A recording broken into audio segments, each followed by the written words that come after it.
லஞ்சத்துக்கும் ஊழலுக்கும் இவ்வளவுதாப்பா உதாரணம் அப்படின்னு சொன்ன இந்த பிஞ்சு குழந்தைங்களை நினச்சா எனக்கு ரொம்ப சந்தோஷமாக இருக்குங்க. லஞ்சம்னா என்ன, ஊழல்னா என்ன அப்படின்னு எங்கள் அக்கா சொல்லுவா அப்படின்னு அந்த குட்டி பிஞ்சு சொல்லுது. அதுக்கு அந்த அக்கா பிஞ்சு சொல்லுது, கோவிலுக்கு போய் தட்டில் நம்ம பைசா போடுறோம்ல சாமிக்கிட்ட ஒரு வேண்டுதலை வச்சு, அதுதான் லஞ்சம் அப்படிங்குது. ஊழலுக்கு என்ன உதாரணம் சொல்லும் அப்படின்னு வெயிட் பண்ணி பார்த்தா அடுத்ததாக சொல்லுது, காசை போட்டுட்டு ஒரு வேண்டுதலை வச்சோம்ல, அந்த வேண்டுதல் நிறைவேறாமல் போயிடுச்சு அப்படின்னா அதுக்கு பேர் தான் ஊழல் அப்படின்னு அந்த பாப்பா சொல்லையில் 2 பாப்பாவையும் பக்கத்தில் இருந்தால் அப்படியே அள்ளி முத்தமிட்டுக்கலாம் அப்படிங்கிற மாதிரி தான் தோணுச்சு. இந்த சின்னஞ்சிறு பிஞ்சுகளோட பேச்சை கேட்கும் பொழுது எதிர்காலம் நல்லபடியாக இருக்கும்பா அப்படிங்கிற நம்பிக்கை அப்பப்போ நமக்கு வந்து போகுதுங்க.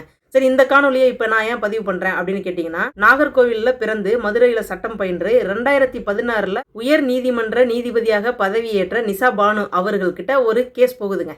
அதில் ஒரு குடும்ப புகைப்படம் இருக்குது. அதை எடுத்து பார்க்குறாங்க. அம்மா, அப்பா, குழந்தை வந்து நல்லா செயின்லாம் போட்டு நல்லாயிருக்கு. பக்கத்தில் ஒரு குழந்தை மணி போட்டிருக்கு, அதாவது பாசி மணி இருக்கு இல்லையா, அது போட்டிருக்கு. ஸோ இந்த புகைப்படத்தை பார்த்ததுக்கப்புறம் அந்த அம்மாவுக்கு புரிஞ்சிருச்சு அந்த சூழல் என்ன அப்படின்னு. அதை மைண்டில் வச்சுக்கிட்டு நீதிபதி நிசா பானு அவர்கள் இந்த கேஸ் நடந்து முடிகிற வரைக்கும் அப்படியே அமைதியாக பார்த்துட்டு தீர்ப்பு கொடுக்குறாங்க. தாய் வழி தாத்தாவிடம் குழந்தைகள் இருவரும் வளரட்டும், தந்தை மாதம் 10,000 ரூபாய் அவங்களுக்கு கொடுக்கணும்.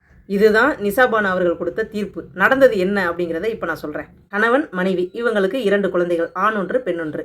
பெற்ற குழந்தைகளை விட்டுட்டு அந்த தாய் இறந்து போகிறாங்க. அதற்கு பிறகு தாய் வழி தாத்தா கிட்ட இந்த 2 குழந்தைகளும் வளர்றாங்க. அப்பா மனைவி இறந்த 6 மாதத்தில் 2வது கல்யாணம் பண்ணிக்கிறாரு. அவங்களுக்கு ஒரு குழந்தை பிறக்குது. இப்போ என்னப்பா பிரச்சனை அப்படின்னு கேட்டால், 2 குழந்தைகளை வளர்க்கக்கூடிய தாய் வழி தாத்தா இருக்கார்ல, அவர் வந்து பெற்ற தகப்பன்ட்ட இந்த குழந்தைங்களுக்கு மாதம் 10,000 ரூபா செலவுக்கு கொடுங்கன்னு கேட்குறாரு. தகப்பன் என்ன சொல்கிறாரு, 10,000 ரூபா நான் தர முடியாது அப்படின்னு சொல்லிட்டு பெண் பிள்ளையை நான் கஸ்டடியில் எடுத்துக்கிறேன் அப்படின்னு நீதிபதி கிட்ட நீதிக்காக போகிறாரு. அந்த இடத்துல தான் நீதிபதி ஒரு ஃபோட்டோவை மட்டும் பார்த்துட்டு இப்படியான தீர்ப்பை கொடுத்துருக்காங்க அப்படிங்கையில் ரொம்ப சந்தோஷமாக இருக்குது. ஸோ நீதிக்கு எந்த இடத்துல உயிர் கிடைக்கணுமோ அந்த இடத்துல கிடைச்சிருச்சு அப்படிங்கிறத உங்ககிட்ட கொண்டு வந்து சேர்க்கணும்னு ஆசைப்பட்டேன். அதனால தான் இந்த காணொலி பதிவு. மீண்டும் அடுத்த ஒரு நல்ல பதிவில் உங்களை நான் சந்திக்கிறேன். நன்றிங்க.